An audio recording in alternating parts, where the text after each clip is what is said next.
What's a subtle sign that someone is secretly going through a really hard time, but most people wouldn't notice? Before we start, don't forget to subscribe to the channel so you don't miss the next videos. I wish you a pleasant viewing experience. Story 1. The most telling sign is when they stop caring about things they used to be passionate about. Their plants dying, letting their appearance go, or abandoning hobbies they once loved. It's like they're quietly triaging their energy for just surviving, and everything non-essential gets dropped first. Story 2. Forgetfulness. People who are depressed or stressed often have memory issues. Either they were checked out not listening, or they're so consumed with other thoughts they can't concentrate. Story 3. Robin Williams said it best. People don't fake depression, they fake happiness. It's hard to say exactly, but it's obvious when you see it. Grins instead of smiles, smiles instead of laughter. Isolationism. There are more. Story 4. In my personal opinion, the last 15 months have been brutal to my mental health. I lost a tremendous amount of weight. My lowest was 119 2 weeks ago. I am the first everyone calls to depend on. Work and personal life. I overschedule myself. I make it work. All plans and schedules for those around me. I am always smiling and happy and apologizing for anywhere I feel I wasn't adequately enough. I will check in on everyone else. Buddy check texts are sent frequently, but not once will anyone notice how depressed I am. If it weren't for the weight loss, no one would notice. And the weight loss, others ask why I have been doing and compliment me however I look awful. If you have a gut feeling, ask. It doesn't hurt to show you care. Story 5. In my case, I just stop being me. My personality gets so dampened despite all of my best efforts to maintain it, for lack of better term. I also start getting really easily upset, and instead of being level-headed about it like I generally am, I start lashing out. It sucks so much. I hope I start feeling myself again soon.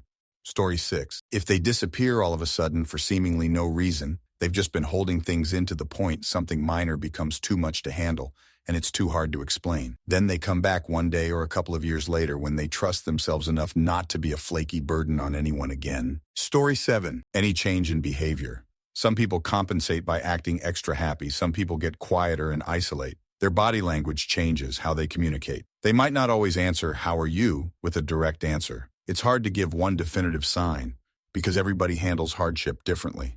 Story 8. You stop posting to socials. You rarely pick up your phone. You glance at the notification of the text and read the preview so that you feel justified not replying. You at least saw it wasn't anything urgent. You give short responses to "How have y'all been?" "How are you?" And the smile you force your response through is just manners. You're quieter, more compassionate, and more understanding. You stop doing the extras for your appearance. You're kept up, but your individual shine is dim. There is a routine to your presentation. You just fade into the ether because the struggle you face may not be something that can be fixed. I am living this. I am in a broken situation that cannot be mended, but I find small moments of peace to share with my family. Moments I can be present and be what I and they need.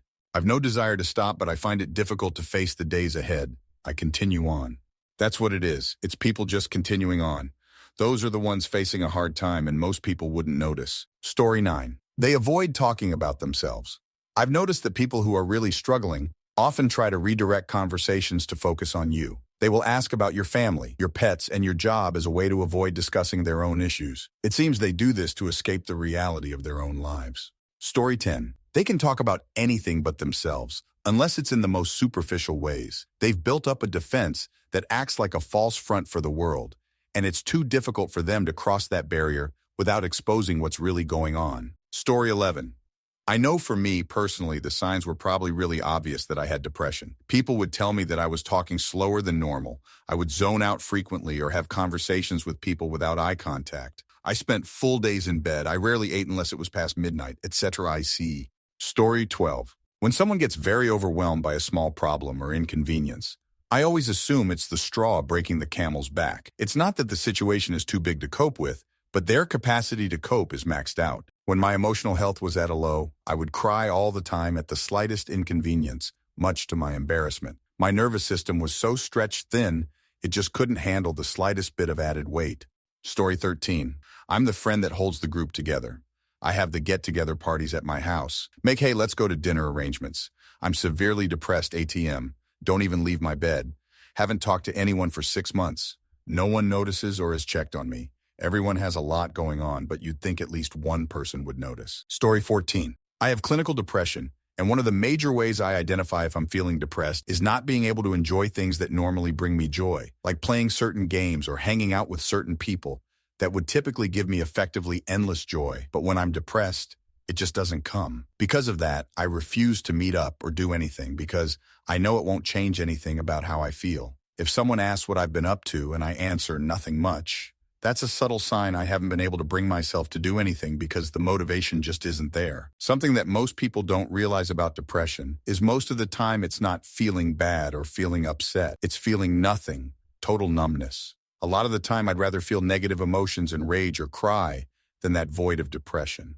Story 15. A lot of my worst mental health days before a neurodivergence diagnosis, I just looked either really scatterbrained or lazy. If I look and maybe smelled like I just rolled out of bed before I came to work in the morning, that's probably because making it to work was the most I could do that day. I honestly didn't realize how bad it was until I got help in the diagnosis and hence the proper life management. Story 16. When being asked how you are doing, you don't really answer. Rather ask how the asker is doing and continue with a conversation change or reply with a vague, "It's going okay." Also not wanting to do much when not working. Laying in bed or just rotting when you know you should be productive, but you just can't find the energy or motivation to do something. Story 17, how can you tell? It's usually the best listeners, the shoulders you cry on.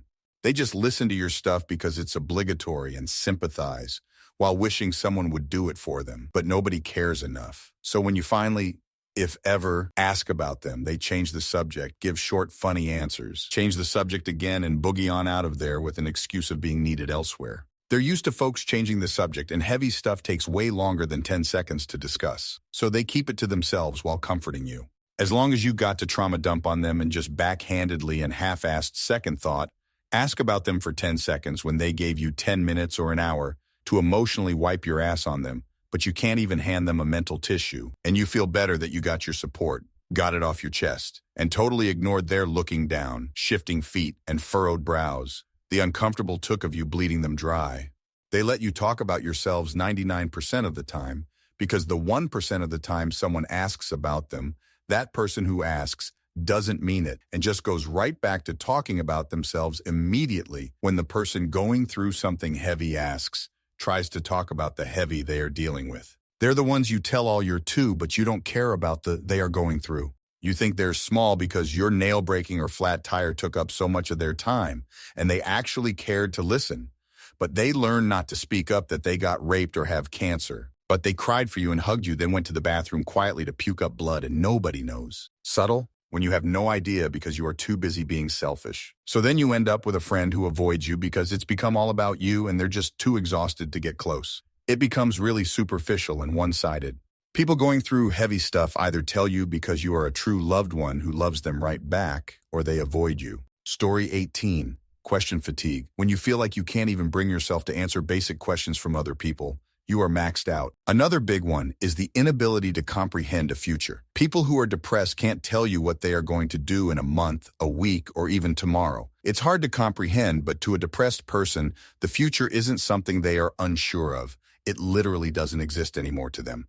They can't even comprehend it. Story 19. Unable to stay present during conversation. Getting unusually angry or sensitive about things that normally wouldn't be such a big deal. They are channeling all of their emotion into a non-issue as an escape or to get a sense of control back. Relying on quick dopamine hits way more than usual. Phone use, nicotine, etc. Isolation.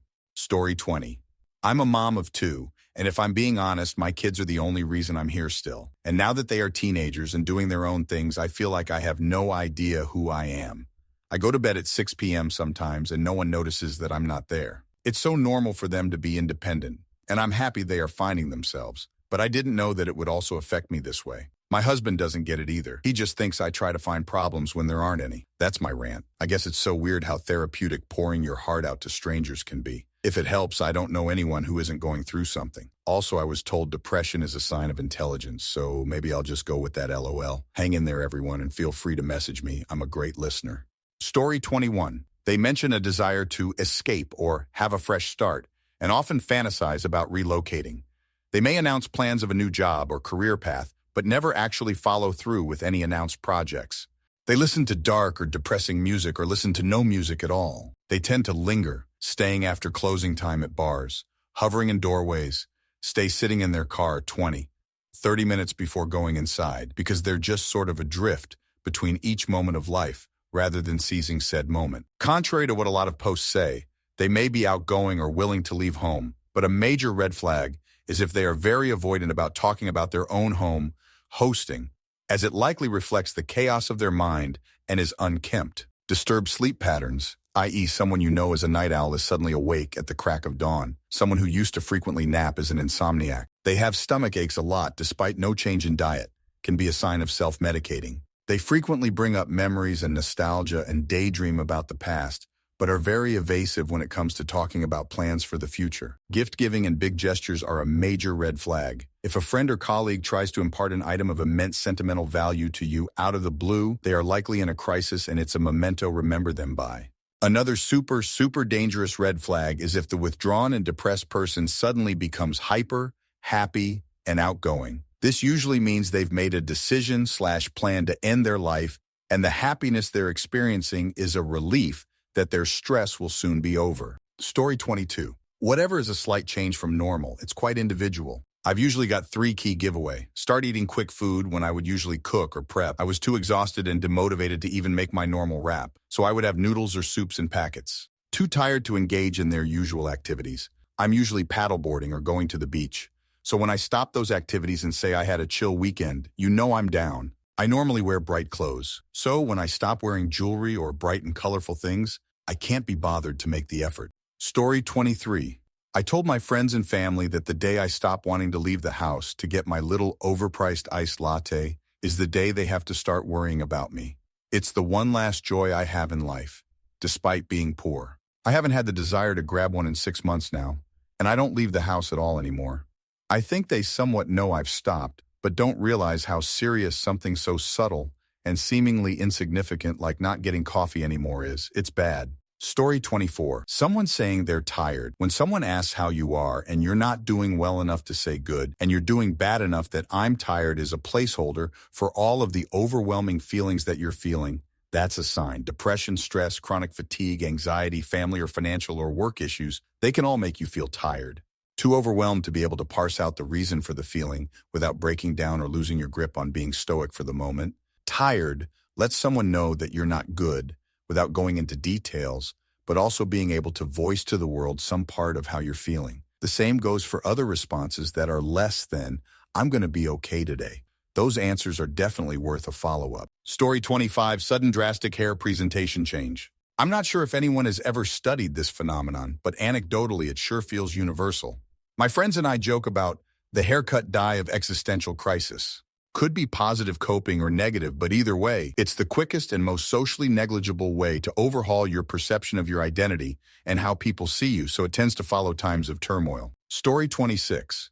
I'm probably a little late to this one, but one thing I noticed for myself at least is being reluctant to look in the mirror. Not in the sense of me thinking I'm ugly or anything, but making eye contact with yourself can tell you a lot about what's going on behind your eyes, and facing that is daunting when you're in a bad mental state. Story 27. When I'm going through it, I go into hermit mode.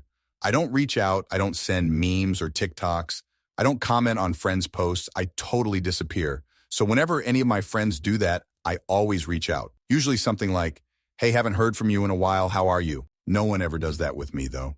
I haven't talked to any of my friends since July. Kind of want to see what happens at this point if I just never initiate contact again. Story 28. As someone with depression, you can always tell when someone is going through it. I tend to look at someone in the eyes when I talk to them, and I feel like you can see this like unhappiness in them that is hidden behind a smile or a laugh. I know that I don't feel like myself, but I'll go through the motions at work, but as soon as I get home, I turn into a pile of bones with no motivation to do anything. Story 29. You know the long-term, probably long-distance friend that you don't talk to often but still keep in touch with? If they start reaching out more than usual, check on them. Keep checking on them. You stop caring. It doesn't matter if you make it to the next day. You start taking risks you wouldn't in your right mind. Your eyes get tired. When you've been to those lows, you can clock it immediately. A blank stare that holds back many words, dreary eyelids, dark. Lifestyle changes. The early bird becomes a night owl. The tidy one doesn't seem to mind the mess. The dog isn't getting as many walks. Story 30. They're checking in on you more often. They frame it like you were just on their mind for no reason. They miss you and hope you're doing well. And they do. But they're also desperate for your support and don't know how to ask for it. If they can't receive support, then giving support and connecting feels nice at least. It's me, I'm they. Check in on your designated therapist friend. Story 31, they isolate themselves and maybe don't talk as much as they used to. Most of the time, they don't have energy to do things. If you're an observant person and notice someone showing signs like the ones I described, check up on them. It may be uncomfortable for them to open up, so be patient with them. Let them take their time to speak up and remind them that they're safe, heard, and seen with you. Story 32. One of the most subtle for me is that I have a difficult time finding my words, or I stutter or misspeak far more than I ever used to. Prior to the traumatic event in question, I did sometimes have a hard time bringing a certain word to mind, but only when I was tired or stressed. Now it happens all the time. I've been trying to remember for 2 days the name of the little tiles that are arranged in a pretty picture. Mosaic literally just came to me. I knew it started with an M. Story 33. Anyone who is taking care of everyone else all the time and constantly helping others is sometimes a subtle sign they are going through a hard time. The single mom or dad being the only one picking their kids up from school, taking them to practices, doc appointments, taking care of their own parents with the little free time they have, keeping a steady job, living for everyone else but them, asking how others are doing to deflect from their own lives, not shaving or letting gray hairs grow out and always saying they are tired, avoiding eye contact and showing signs low self-esteem like a nervous laugh, unable to ask for help because they are too scared to put any burden on anyone else, even if it's a small favor, but always being the one to help when asked. They might take a mental health day off work and say they had a migraine all day. If you have a friend who never asks for help and is always tired, they might only need you to sit and listen to them. Just knowing someone sees what you are going through and is there means everything. They pride themselves in being strong. Be the person that asks in just the right tone if they are all right, and let them cry. Then don't judge and just listen. They can be grieving or overwhelmed. Just be there. Story 34. To add to everyone else's input, when people ask me how I'm doing, in the greeting way Americans do it, not a serious question, I'll say, "Oh, surviving," instead of "good," the expected answer. I find that nobody follows up with any questions. They either brush it off as a joke or don't inquire why I wouldn't stick with the formula. I think the latter group really doesn't want to hear about it. Story 35. When they really don't want people to come into their home/room/space. Depression can make even the neatest people be unable to pick up, so the living space can quickly look like a hoarder space. They may still be walking out of the door dressed immaculately and with great hygiene, but their personal space may have a pile of junk food wrappers and cans just dropped on the floor around where they sit, and piles of unwashed dishes and packets in the kitchen. The public face is on, but behind closed doors, the depression chaos is happening. The fear is that they'll get called disgusting or a slob and have to cope with the judgment of loved ones when they're fighting depression paralysis. And when they are at rock bottom and trying to claw back out of the pit, finally seeing the mess can push them back down. It is a huge achievement to finally begin to clean and order their space. If you know someone who is generally acceptably tidy, and you have often been in their home who begins to avoid having people come inside, then it might be a sign. Please be kind and supportive, and try not to make any comments which might tip them back down. Story 36. Not caring about appearance. My husband's lifelong best friend stopped getting his hair cut and slowly started flaking on plans over the course of a few months. My husband would bust his chops about his hair, and he was half-heartedly laugh it off. We didn't realize he was sliding into a deep depression until he stopped billing his customers. He owned his own business and let his business close. This happened 15 years ago, and he's all but disappeared from our lives. It's a sad story. Story 37. Keep the conversation focused on you and never talking about themselves. My friends haven't noticed because I am engaged and animated and laugh and respond and follow up. I just never talk about myself. Shift only to them. If they ask how I'm doing, I can give a quick all's well and talk about other things before they even notice. I don't have anything to share personally. Story 38. Being on their phone, doom scrolling. Basically, either they are sleeping or always hooked to some digital media. I'm not sure if this is common across all age groups, but I've seen and experienced it most among teenagers, young adults. It's an escape from thinking, an escape from realizing just how deep you are spiraling. I feel like most addictions are an indicator of that. But phone, social media addiction is so common now that people don't realize that sometimes it's a cry for help. We feel stuck, frozen in a really difficult present. And the phone is a momentary illusion of feeling, not depressed, of being in control of, at least doom scrolling. Story 39. Constantly needing distraction and over-emoting. like laughing too hard or too long at things that are only marginally funny. A constant need for distraction usually means unwillingness to examine oneself or one's situation, often because of feeling overwhelmed. People who are feeling panicked or desperate can often overreact to stimuli, force emotions, as a way to push unwanted feelings aside. Social media has made it pretty common for people to hide their despair or loneliness behind a mask of engagement and fulfillment that doesn't really hold up in real life. Story 40. For me, it's been forgetfulness. Starting a project or task and getting mentally lost doing it and having to remind myself what I'm doing and why. Also doing things the easy way because it makes life and day-to-day more bearable. Getting so caught up in thought my words get jumbled and I can't throw the words out there. Long pauses mid-sentence to just figure out what I'm trying to say. Story 41. I know from when I was really doing it tough. Body odor, person stops showering, hygiene for days, weeks at a time. Dirty clothes, person wears the same clothes over again. Lack of appetite, person stops eating. No smiling, monotone affect. Person holds 2D emotions. There is no joy. Relinquish possessions. Person sells, gives away all possessions voluntarily. No comms. Person stops reaching out and rarely responds to all comms, even personal conversations. Story 42. As mentioned above, a lot of the symptoms above revolve around fatigue. Dealing with dysfunctional, mentally ill people, especially family members whom you can't escape, at least not as a minor, just wear you the hell out. So yes, you stop doing hobbies or taking care of yourself.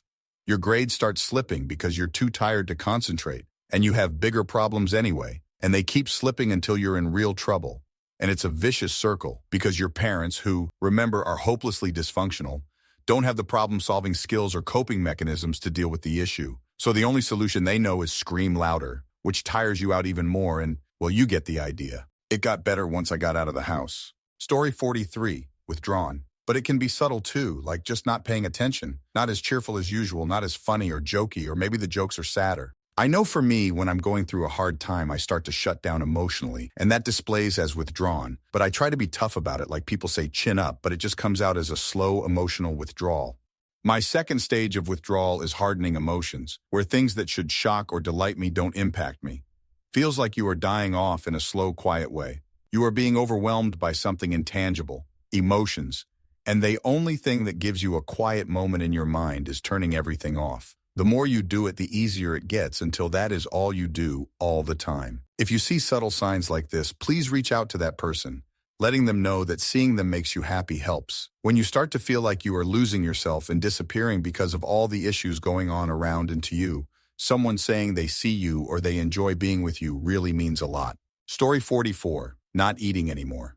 Or just eating snacks like chips because cooking needs too much energy. Cleaning, keep the plants alive, suddenly no urge to get out of the house, showering, opening letters. There are several smaller changes as well. Not want to socialize anymore, or just not replying to texts in time or anymore at all, because even the smallest things get incredibly exhausting. Story 45. Wow, we are truly blown away by the response to this question. It's heartbreaking to see how many people are struggling or know someone who is, but at the same time, it's a reminder that none of us are as alone as we might feel. We just want to take a moment to say thank you to everyone who shared their thoughts, opened up about something so difficult, or simply took the time to read through the comments. It's not always easy to talk about these things, but your words have created a space where people feel seen and understood, and that means everything. We plan to cover this topic in our next podcast episode, but in the meantime, we'd love to gather any good resources that could help those who might need support. If you know of any websites or communities that have made a difference, please drop them below. We are also here if anyone would like to talk. We'll try to help you with anything as best as we can. Let's make sure no one feels like they have to go through this alone. Story 46. For me, it was a slow process of intentionally not staying in touch with anyone. I now have not one single friend and only 2 sisters that stay in touch with me out of pity. I truly feel like an island. And as difficult as it is to reconcile myself, I realize this is what I ultimately wanted. Life becomes completely useless, nothing at this stage. The only upside is I no longer fear death whatsoever. Story 47. Always wearing long sleeves in hot weather or other situations in which it would be more appropriate to wear short sleeves, or wearing lots of bracelets and arm warmers all the time. Never showing their arms. Extra points for concern if this all occurs suddenly. Trust me, I know from experience. Story 48. Ooh, when someone suddenly gets really quiet and starts dodging plans. Like they used to be the life of the party, always down for anything, but now they're the first to cancel and the last to open up. It's like they're trying to hold it all together, but the weight's just too much for them to carry alone. Story 49. Just got out of a massive slump myself a week ago. The lowest point I've been my entire life. I just want everything to stop. Glad God showed me the way. Other people might have different ways to cope, but I would just say pretty much everything here is spot on. I am a big eater, but I never once had realized that the reason I stopped eating and losing so much weight because I was just too busy surviving. People would take that as a sign of health, and I could pass it off as diet. Little did I know that I was so stressed that I suddenly experience aphasia, difficulty to swallow. Never in my whole life. Now that I'm finally fine, I would never put myself in that situation again. I will rely on people for help. Story 50. People get so wrapped up in life, they don't notice the blankness on someone else's face, the affect, the lack of emotions, the pretend fakeness of yes, I'm interested or enjoying something when in reality I'm blank. I sometimes don't know if the rage at myself, crushing depression or absolute blank numbness disassociation is more difficult to handle. Story 51. Lowell, thanks to you all. I've realized I've been in a state of depression for a long time. In high school, it was self-harm. I figured since I was over the BL***candle urge, my depression was gone. But it's been 4 years since then.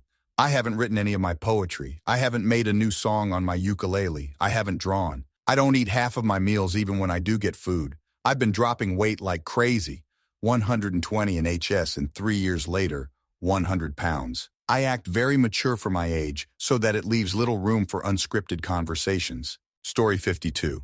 In my case, being constantly busy, taking on lots of tasks for the dopamine and to keep myself from facing my demons. I was so active and upbeat, no one would have known I was clinging on for dear life. Slowing down after the breakdown was a shock to the system. I requested my laptop in the hospital so I could keep working. It was refused. OBS. Story 53. Currently going through this at the moment. For me at least, when everything appears to be too good to be true on the surface. Some of the good things are true. Others are just lies to try and make it seem like everything is going well. Sometimes I oversell it. Depression is a silent killer. Just a pit of torment and nothingness. Story 54. If it's in a workplace school, the way they eat their lunch. If they normally join people at a table but are now sitting at their desk. If their lunch breaks are shorter. If you don't see them at all during lunch breaks are habitual for people. It's the time of day they deflate and relax and let their guards down. Story 55. I, 41F, have a 3-part rule. Nails done, hair done. I have very dark short hair and have some gray coverage and shaped up. And my eyelashes done. I don't do these things for other people. I do them for me because I love to do them and I like the way I look. When my mental health is slipping, so will my 3-part rule. It unequivocally means I'm not taking time for myself. I have a difficult job, technically 2, a husband and 4 children, 2 steps and 2 bios. 1 bio is significantly special needs. It is nearly impossible to keep up with my 3 parts, but I am 100% aware when I'm not doing it. I'm struggling. Story 56. Weight gain or weight loss, especially when it's fairly sudden. I've always found it grimly amusing that at times, when I've been the most depressed and couldn't find the will to eat, everyone showered me with compliments about being thin and how I must be really taking great care of myself. Oh, the irony. Story 57. I had a therapist tell me that sleeping a lot was a sign of depression when I tried to tell her I was sad but not depressed. Unbeknownst to either one of us, I had mono at the time, which was probably causing me to sleep 16 HRS a day, but I'm sure her point was valid for a lot of other people. Story 58. Sometimes they can be quite snappy or have short patience. We often think of the quiet times they are depressed, but I've actually noticed people can get short-tempered and not act like themselves, or they snap when there's too many questions or things overwhelming them. Even myself have gone through hard times where I'm trying to keep it together, but then I snap at something small, then cry because what bothers me is something way deeper. Story 59. An exaggerated interest in activities and events. I see it when people end significant relationship, most likely codependent or abusive. When it happened to me, it was because I realized I didn't have as strong of a support network as I needed, but I also needed to get out of the house in my head. To me, that screams that person just needs some social support and company. Story 60. I slowly quit everything in school when my great-grandma died. We weren't particularly close, but seeing her so frail broke something in me. I gotten into a fight with my boyfriend and he ended things. We eventually got back together, but it was hell dealing with both. I actually got Employee of the Month that whole period because I just wouldn't leave. I did so much overtime to try and avoid the piles of missing assignments, The posts on Instagram, everything. People who aren't in a hurry to leave either need the money or the distraction. Story 61. A lot of people I know have these signs, and it's so overwhelming that I catch it right away and tried to help, but now I'm straight up withdrawing because it feels like a nightmare.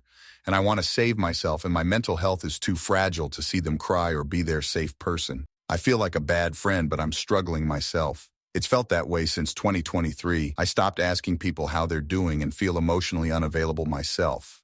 Story 62. Being overly submissive and docile, saying sorry to everything all the time, having a kind of placid but vacant demeanor.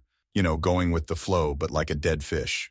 This is a type of coping mechanism for someone who has been pushed over their limit and is mentally exhausted. Story 63. Let's be honest, when you read the top 10 comments, who here doesn't have at least 7 of those traits listed? I feel like it's disingenuous to say you're not with us fighting for our lives. And this is how we've been acting for the last 2 years or so. Or is it? Am I depressed or just living in the reality of a difficult world? Story 64. When someone is near the end, often they'll become extremely nice and generous. Back in HS, before my friend took her life, she suddenly changed. Our friend needed a place to throw her birthday party. She said to do it at her house and to invite even more people. A friend said her jeans were pretty, so she gave it to them.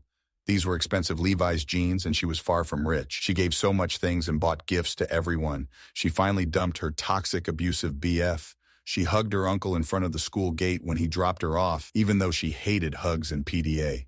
She acted so happy in her last days. I'm glad this is how I remember her. Story 65. I think it is very difficult to tell about this, but when I was 15 years old and in 10th grade, one of my close friends died by suicide. I still remember the day in 2021 when it happened.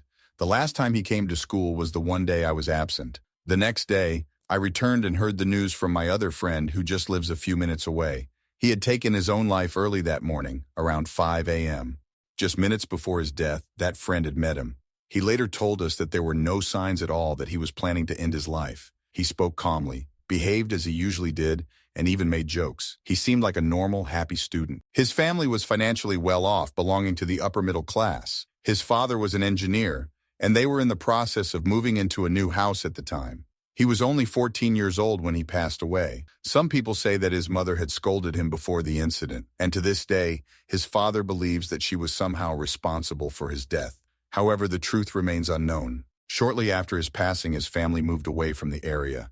Even now, his death remains a mystery because to all of us, he genuinely seemed happy and full of life. Story 66. It could be something small. Someone who usually always looks put together, hair done nice, matching clothes and shoes, and a good bit of makeup to looking less put together, only wearing mascara and chapstick, not rally caring what they look like. Also not being as excited about plans, usually be really happy to go to this place now. Not as happy not having as much fun this like that next theme.